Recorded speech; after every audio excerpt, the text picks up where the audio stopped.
Selamat sore teman-teman semuanya. Terima kasih banyak sudah hadir di acara webinar Cloud Kilat pada hari ini. Saya Ica yang akan memandu acara webinar hari ini yang berjudul Mempelajari Switching dan Routing. Dan tentunya saya ditemani oleh narasumber yang luar biasa nih teman-teman semuanya. Salah satu technical support dari Cloud Kilat yaitu Mas Ulun Nuha Khotami. Mari kita sambut Mas Ulun Nuha Khotami.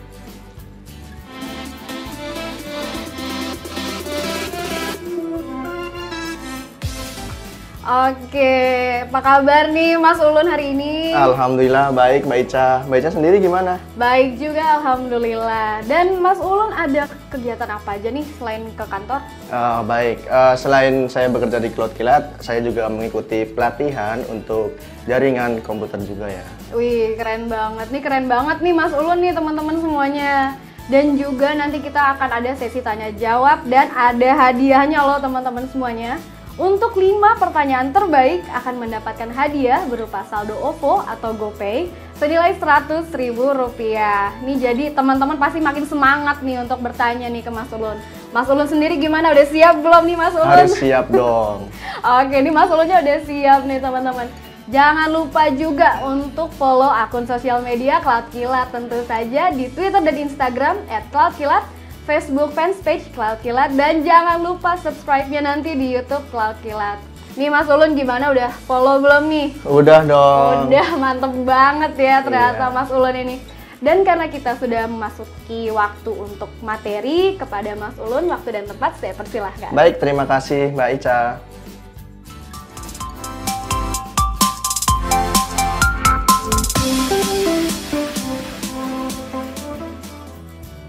Halo teman-teman, kembali lagi bersama saya Ulun Nuha Khotami. Pada kali ini saya akan mengisi materi webinar mengenai switching dan routing.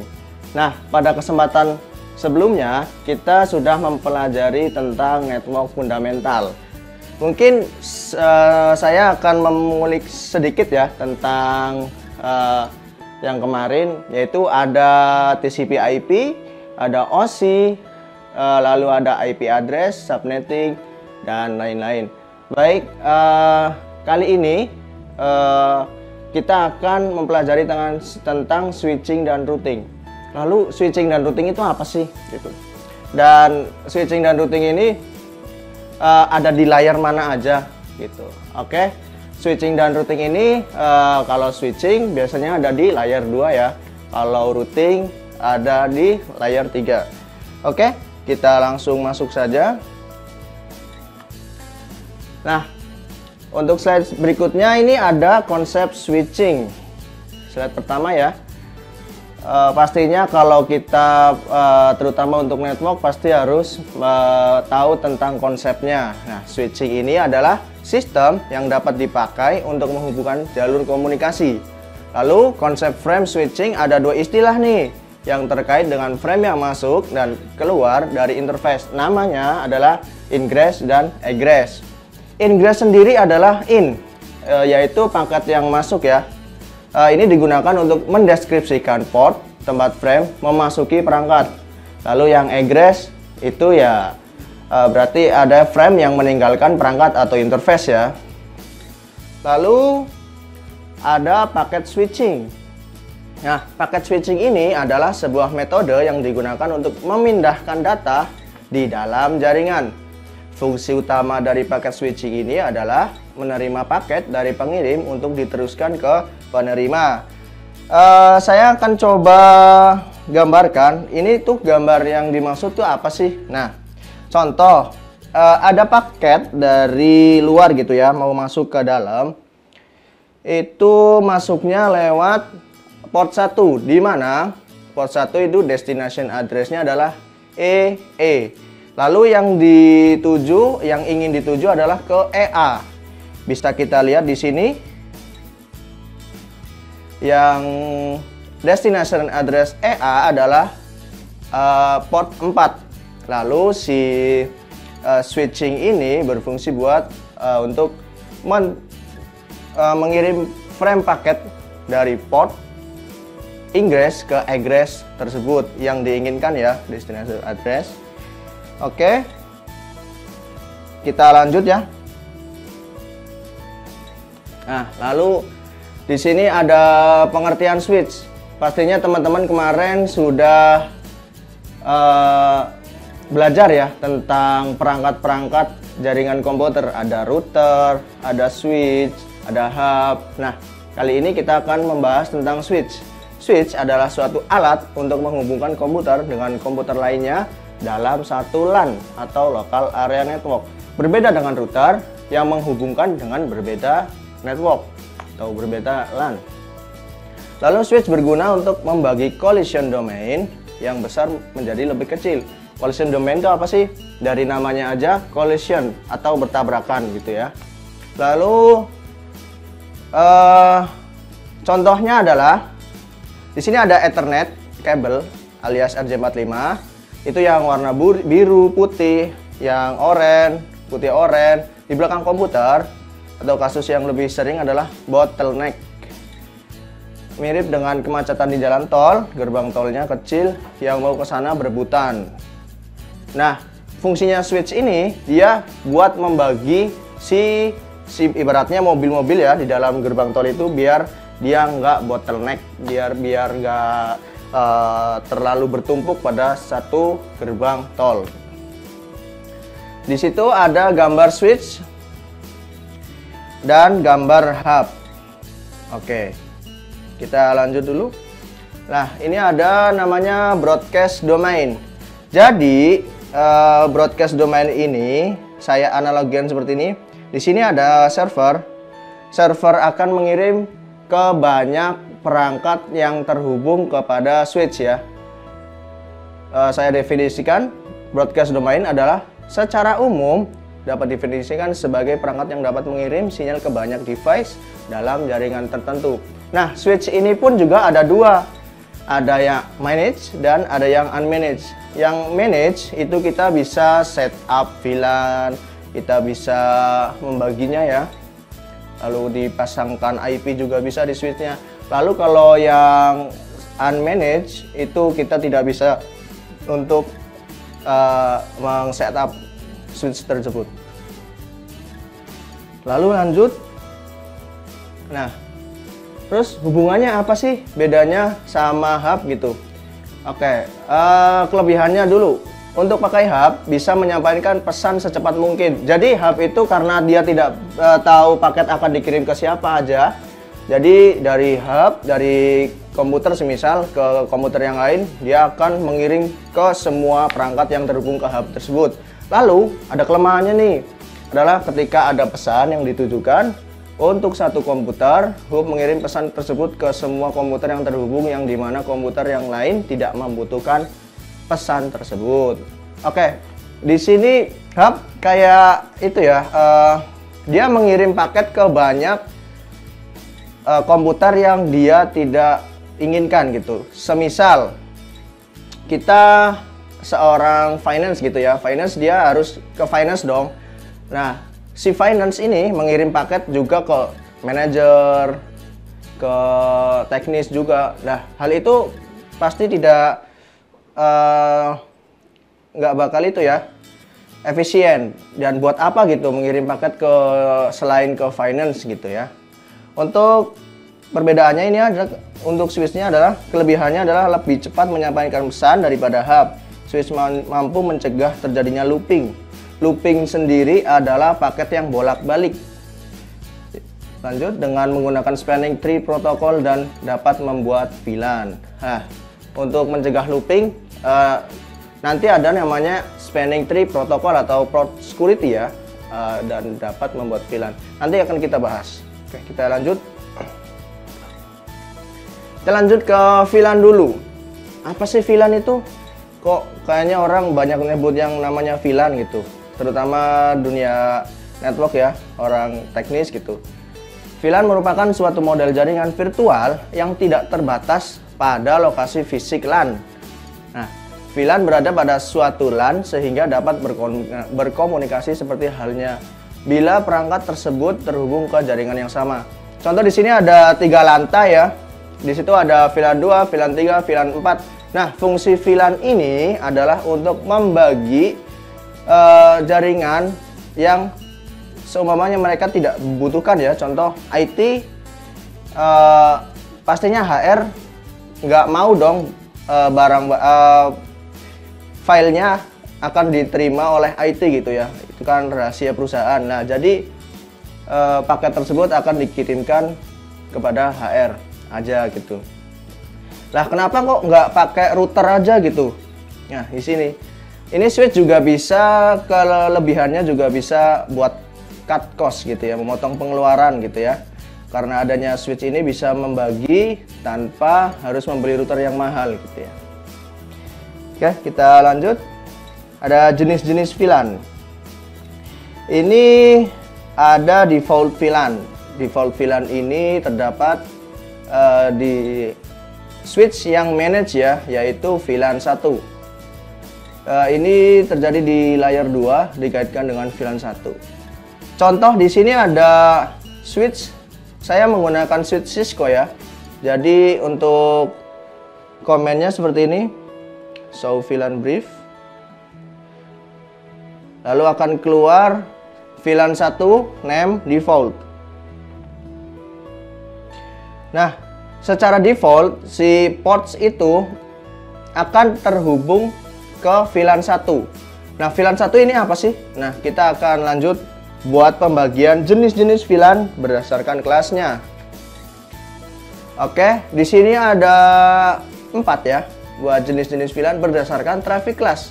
Sebenarnya hanya ada 2, adanya take dan untake. Oke, native VLAN. VLAN ini VLAN yang bisa melalui trunking port tanpa perlu tag VLAN. Native VLAN merupakan tipe VLAN yang dikhususkan atau didesain untuk mensupport switch hub jadul yang tidak mensupport atau mengenal tagging .1 key.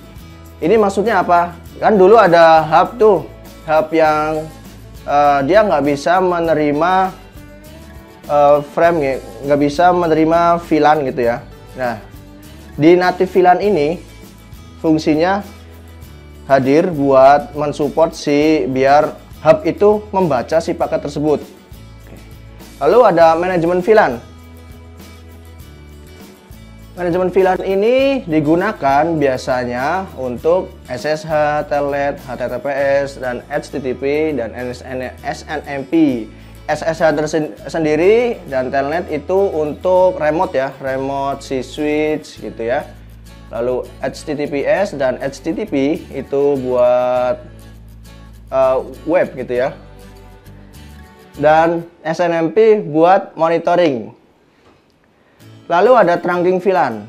Nah, 2 jenis ini itu sering banget kita temuin, apalagi di jaringan gitu ya. Ada trunking, ada akses VLAN. Nah, bedanya adalah si trunking itu mampu membawa banyak VLAN, lalu si akses itu hanya point to point, satu VLAN saja ya, antara switch dan switch itu, atau port ke port itu hanya membawa satu VLAN. Lanjut. Di sini ada spanning tree protocol yang sudah saya gambarkan tadi di awal, yaitu apa sih? Contoh di sini langsung saja. Saya coba zoom. Nah, di sini. Semisal tidak ada yang merah ini, paket dari PC1, dia akan menyebarkan paket ke semuanya. Lah, maka dari itu dia akan oleh sebab itu dia bakalan looping gitu ya, kirim paket secara terus-menerus. Nah, adanya STP ini, Spanning Tree Protocol, dia bisa memblok salah satu jalur yang menuju ke switch yang akan dituju gitu ya. Contoh ini penggunaan untuk Spanning Tree Protocol. Di sini dia tidak akan melewati trunk 2, melainkan dia langsung ke F1, port 1, port 6, dan port 18. Dia akan mengirim ke tujuannya. Dan dia tidak akan balik lagi ke switch yang 2, karena si switch yang 2 ini sudah tahu gitu. Si PC1 semama mau kirim ke PC4, dia sudah tahu dan dia nggak mau dikasih tahu lagi gitu ya. kayak analoginya, saya udah tahu nih, lah lu ketinggalan lu gitu ya. Oke, itu gambaran untuk spanning tree protokol. Lalu efeknya kalau nggak pakai spanning tree protokol apa nih? Nah, ini efeknya nih. Si PC1 akan mengirimkan ke PC4 ya. Lalu si switch S2 dia akan menyebarkan paket ke semuanya. Nah, hal ini pasti akan membebani si resource si switch ya, karena paketnya sudah tahu gitu. Si switch sudah tahu paketnya, dia lewat situ malah dikirim balik lagi gitu. Maka terjadilah kelebihan resource dan bisa blank atau hang dan down. Yaitu akan merugikan bagi semuanya ya, tidak hanya dari sisi teknis saja.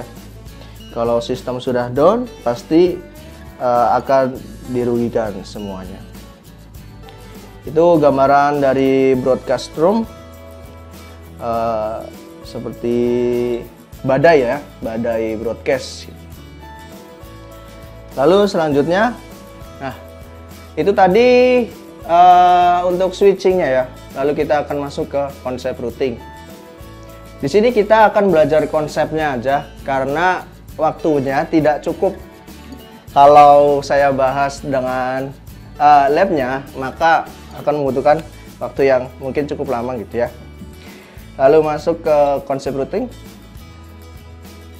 Nah, sebelum router meneruskan paket kemana saja, ia harus menentukan jalur terbaik untuk paket yang akan diambil. Ketika router menerima paket IP pada satu interface, router menentukan interface mana yang digunakan untuk meneruskan paket ke tujuan. Nah, hal ini dikenal sebagai routing. Fungsi utama router ya yang saya sudah jelaskan tadi, router ini buat memisahkan yang beda jalur network ya, yang beda network gitu. Untuk menentukan jalur terbaik untuk meneruskan paket berdasarkan informasi dalam tabel routingnya dan untuk meneruskan paket ke tujuannya. Ini konsep routing. Oke, kita lanjut. Di sini ada contoh ya. Harusnya ini ada 3 router ini, tapi saya menggambarkannya 2 router. Contoh saja, ini ada 3 buah network yang berbeda ya. Ada 192, 168.1.0/24, lalu ada 192.168.2.0/24, lalu ada 192.168.3.0/24. Nah, bagaimana contoh ini? Yang kiri itu adalah contoh HR lah ya, yang kanan itu finance. Nah, si HR ini kan dia beda jalur, beda network gitu ya, mau mengirimkan kayak paket gitu ya, file kepada finance. Nah, router akan mengirimkannya, dia akan membagi network mana yang akan dilalui. Nah, routing tersebut juga dia memiliki tabel routing, tidak jauh pasti ke tabel routing. Nah, di sini saya menggunakan statik ya. Ini routing statik. Oh ya, routing itu juga ada 2 ya, ada dynamic dan statik. Ini sekarang saya menggunakan statik. Dia tahu nih, router menggunakan tabel routing seperti peta untuk menemukan jalur terbaik untuk jaringan tertentu. Jadi si router R1 dia tahu nih jalurnya 3.0 itu lewatnya ya R1 dan R2 gitu ya, karena sudah di routing. Dan R2 menerima paket dari router 1, R1 itu router ya, router 1, router 2. R2 menerima paket dari router 1. Lalu sampailah paket tersebut ke finance. Ini adalah gambaran untuk routing ya. Lalu seperti yang saya bahas barusan, routing tabel ini adalah tabel perutian berisi daftar rute ke jaringan yang diketahui. Sumber informasi ini berasal dari berikut ini. Ada 3 nih. Jaringan yang terhubung langsung, rute statis, dan protokol protean dinamis. Ini routing dinamik ya. Nah, di sini ada macam-macam identity buat routing table. Ada L, ada C, ada S, ada O, ada R, ada B sebenarnya ya. Tapi saya yang tampilkan ada yang digambar ya. Lalu L ini loopback ya sebenarnya, mengidentifikasi alamat yang ditetapkan ke interface router. Lalu C ini connected, artinya yaitu mengidentifikasi jaringan yang terhubung langsung. Jadi antara router 1 router 2 itu ada kabel ya pastinya ya. Ada kabel yang terhubung langsung, itu pasti nanti akan routing table menuliskannya C. Lalu S ini adalah static, untuk mengidentifikasi rute statis yang dibuat untuk mencapai jaringan tertentu. Lalu ada O. Apa sih O? O ini adalah OSPF, mengidentifikasi jaringan yang dipelajari secara dinamis dari router lain menggunakan protokol protean OSPF. Lalu ada bintang nih. Apa sih bintang?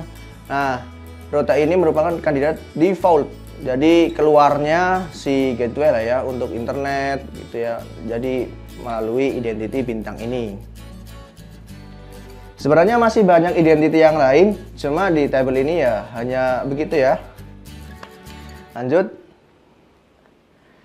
Ini tadi saya sudah singgung, ada berapa macam routing, yaitu ada 2. Ada routing statis. Untuk topologinya seperti ini ya. Ada 2 router. Untuk konfigurasinya seperti ini.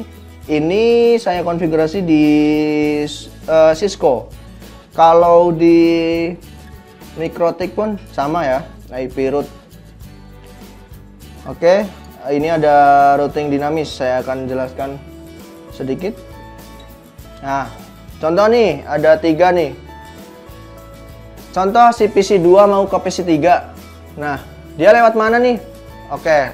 Lah R1 dia tahu nih mau berbagi ke R2. Karena dia sudah mengetahui jalur-jalur mana yang dilewati.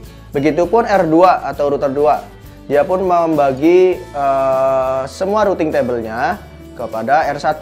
Maka PC2 akan bisa terhubung ke PC3. Nah, basepath. Basepath ini apa sih? Basepath ini adalah ya menentukan jalur terbaik jika salah satunya mungkin router ada yang down atau ada yang intermittent gitu, portnya ada yang terputus. Nah, itu basepath fungsinya buat menentukan jalur yang terbaik untuk mencapai tujuannya gitu ya. Nah, ini ada gambaran singkat untuk apa itu RIP, apa itu OSPF, dia menggunakan apa metriknya.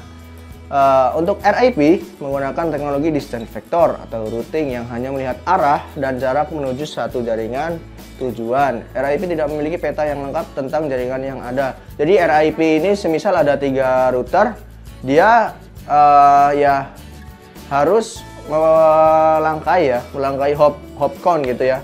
Harus satu-satu gitu karena dia tidak punya peta jaringan atau table routing gitu ya. Berbeda dengan OSPF.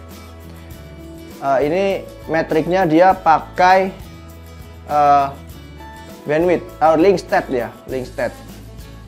Ini table routingnya, peta jaringan dan menghitung semua rute yang terbaik dari peta ini, dari map ini. Sebenarnya masih banyak ya, ada IEJRP, ada ISIS, ada BGP. Tapi saya membahasnya kali ini IJP atau IJP aja ya, kan ada 2 tuh, IJP dan EGP. Kalau IGP itu interior gateway protocol, kalau EGP emang gue pikir enggak ya, exterior gateway protocol. Lalu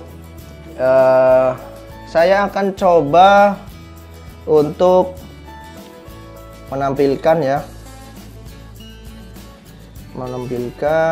untuk basepath tersebut antara 2 metrik itu.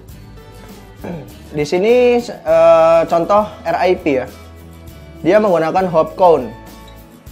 Nah, hop count itu dia tidak peduli gitu. Maksudnya ada bandwidth berapa. Dia hanya menghitung ada router di depannya gitu ya, yang dia tahu karena metriknya adalah hop count. Lalu berbeda halnya dengan OSPF atau link state ya. Dia lebih ke bandwidth atau cost. Cost ini dalam MikroTik juga bisa dirubah-rubah sendiri sesuai dengan mungkin bisa jadi load balancing gitu ya. Di MikroTik bisa dirubah untuk hopnya. Untuk cost-nya. Maaf. Untuk cost-nya. Nah, dia kalau OSPF bestpath-nya biasanya dia memilih bandwidth yang sebenarnya terbesar ya. Terbesar. Nah, begitu untuk materi dari saya kali ini. Kita akan kembali ke Mbak Ica. Silahkan Mbak Ica.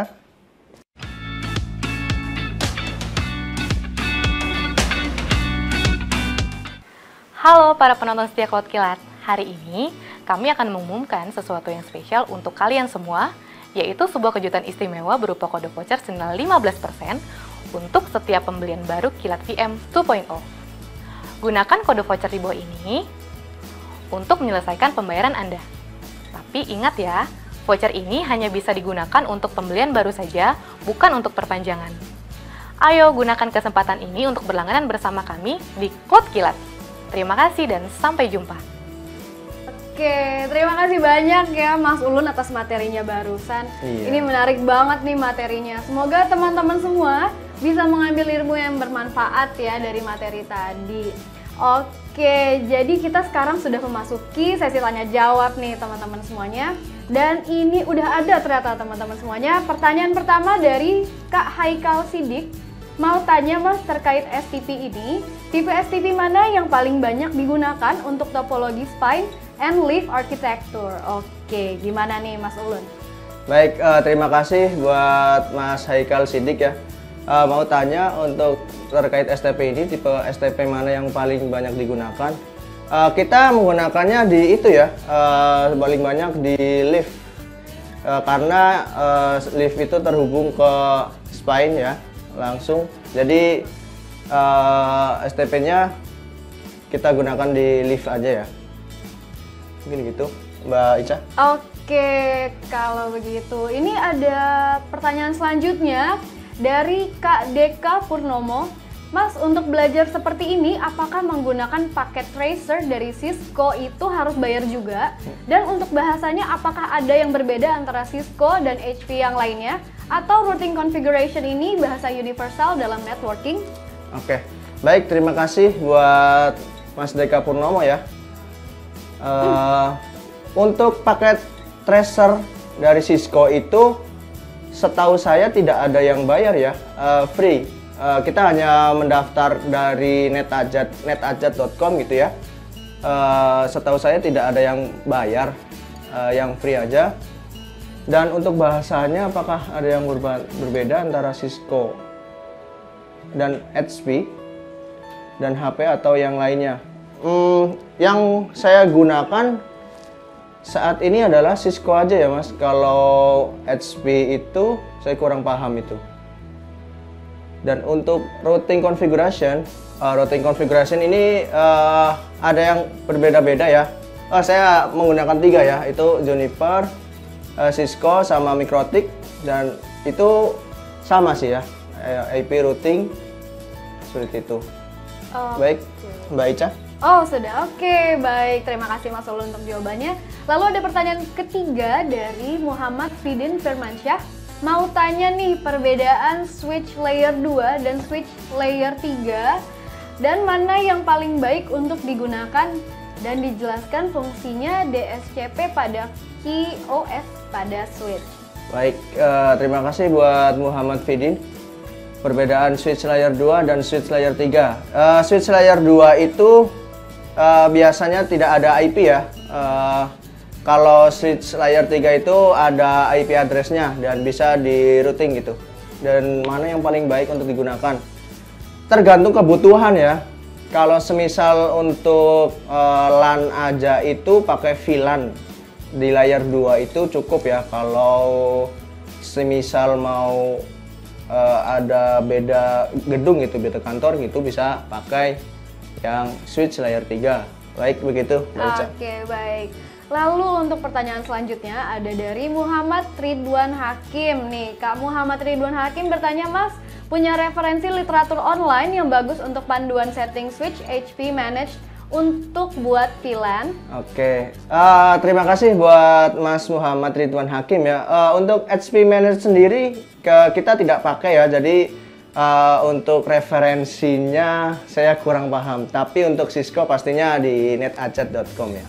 Oke, untuk pertanyaan selanjutnya, ada pertanyaan selanjutnya nggak nih? Oke, ada dari Kak Putu Giosatria. Izin bertanya, salah satu kelebihan penggunaan VLAN ada di security-nya. Jika VLAN tersebut disetting inter-VLAN menggunakan router, apakah kelebihan VLAN tadi masih berfungsi? Ya, baik Kak Putu Giosatrio. Betul, VLAN ini ada di security-nya ya. Lalu jika VLAN tersebut disetting inter-VLAN, ya pastinya akan secure juga ya. Karena inter-VLAN ini juga kan ibaratnya merouting sebuah VLAN ya. Oke, baik.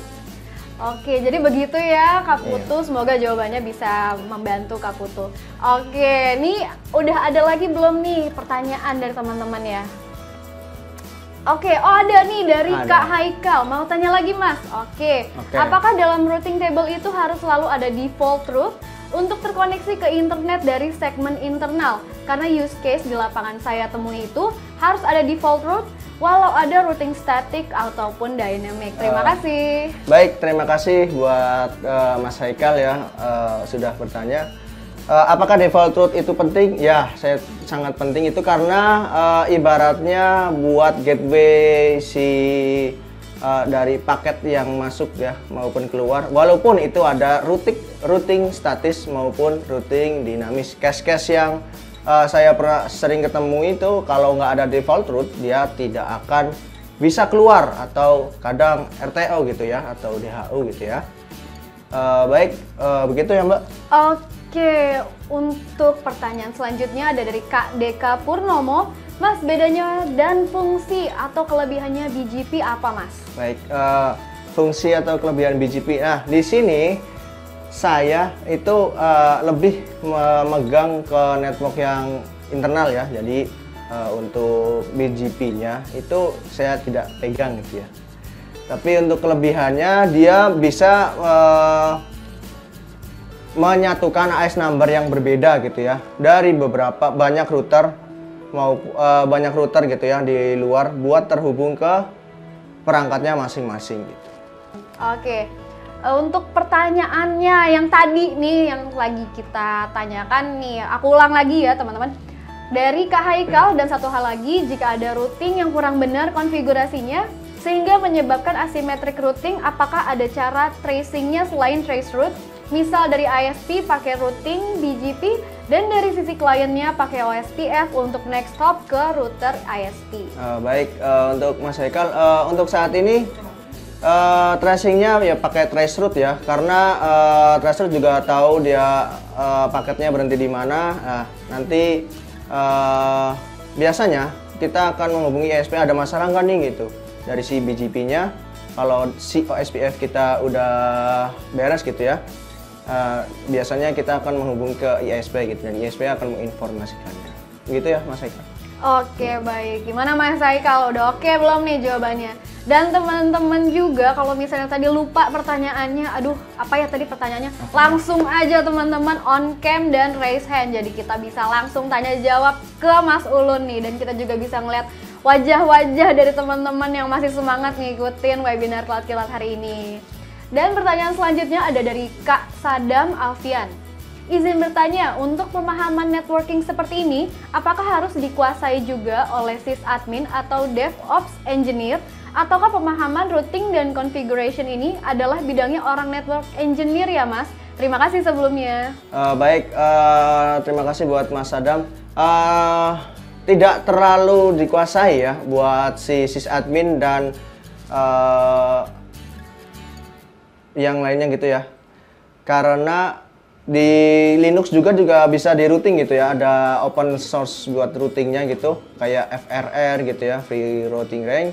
Itu juga Linux atau sysadmin gitu yang pegang gitu. Jadi mereka tahu, tapi nggak perlu dikuasai banget gitu. Nanti jatuhnya jadi network engineer gitu ya.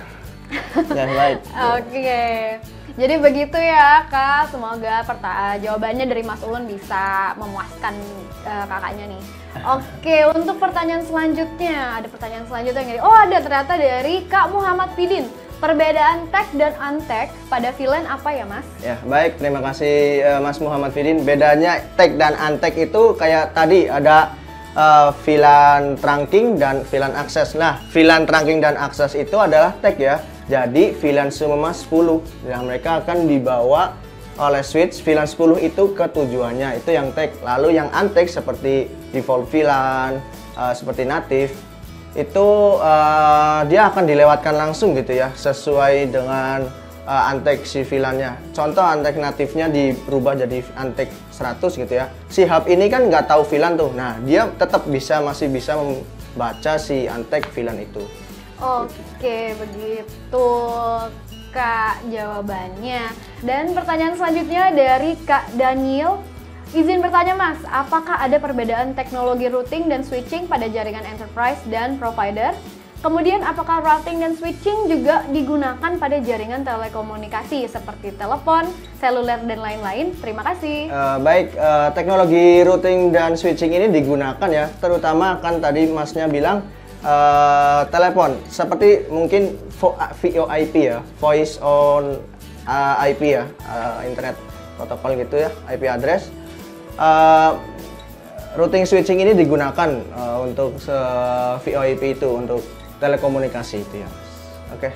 Oke, jadi begitu ya Kak Daniel, tadi jawabannya dari Mas Ulun.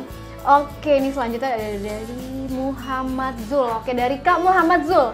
Tipe-tipe koneksi dari VLAN apa saja? Baik, tipe-tipe koneksi VLAN ini sebenarnya ada 3 ya, tapi saya menyebutkan ada 2. Ada akses dan trunk. Nah, satu lagi sebenarnya ada auto atau hybrid ya. Dia ada auto dan auto desirable. Jadi kalau auto itu semuanya ujungnya itu semisal kalau nggak salah akses, maka si auto itu dia akan mengikuti si akses tersebut. Namun kalau si desirable itu si awalnya trunk, lalu si itunya juga trunk juga ngikutin gitu ya, ngikutin. Maksudnya desirable itu dia memilih sesuai dengan awalnya gitu ya, di settingnya. Yang begitu yang settle hybrid ya gitu, kalau nggak salah gitu. Oke, itu oke Mas, semua jawaban ditampung nih sama teman-teman semuanya. Mungkin kalau misalnya teman-teman nih ada tadi pertanyaan yang sekiranya Mas Ulun masih belum paham, teman-teman bisa banget tulis aja di form feedback materinya yang mau dijadiin topik di webinar Cloud Kilat selanjutnya apa aja. Nanti kita akan merangkum materinya sedemikian rupa supaya teman-teman bisa terpuaskan nih. Oh, dan ternyata kita sudah ada di penghujung acara nih teman-teman. Aduh, sayang banget ya karena tadi ada gangguan teknis. Jadi waktu kita juga kepotong dan mungkin masih ada pertanyaan-pertanyaan dari teman-teman yang belum sempat terjawab. Dan mungkin dari Mas Ulun sendiri ada closing statement untuk teman-teman semuanya. Baik, terima kasih buat teman-teman yang sudah menyimak. Mohon maaf atasnya beberapa pertanyaan yang belum saya jawab, mungkin akan saya jawab di lain kesempatan ya. Begitu ya Mbak. Oke, dan juga teman-teman sekali lagi aku mau ngingetin untuk mendapatkan e-certificate teman-teman harus mengisi feedback formnya terlebih dahulu. Linknya sudah ada di kolom chat, jadi teman-teman bisa langsung cek aja nih kolom chatnya untuk mengisi form feedbacknya. Dan jangan lupa juga teman-teman untuk follow akun sosial medianya Cloud Kilat, tentu saja ada di Instagram dan Twitter @cloudkilat, Facebook fanpage Cloud Kilat, dan subscribe-nya di channel YouTube Cloud Kilat. Saya Ica, terima kasih banyak kepada Mas Ulun. Terima kasih juga kepada teman-teman semua yang sudah mengikuti webinar ini dari awal sampai akhir ini. Sampai jumpa di webinar selanjutnya. Bye.